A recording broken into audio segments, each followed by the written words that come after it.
النهارده تشكيل الاهلي المتوقع لمباراة المحلة يا جدعان، مباراة في الاسبوع ال 23. الاهلي بيخش الماتش دوت متصدر الدوري ب 44 نقطة. المحلة في المركز الثامن ب 30 نقطة.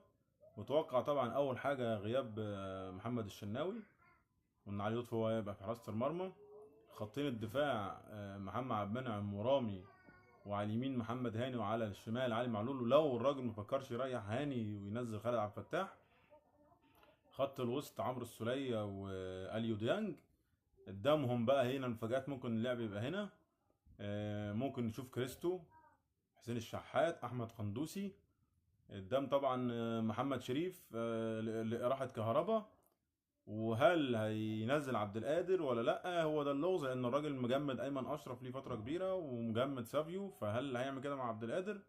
هنشوف طبعا في المباراه، ونتمنى فوز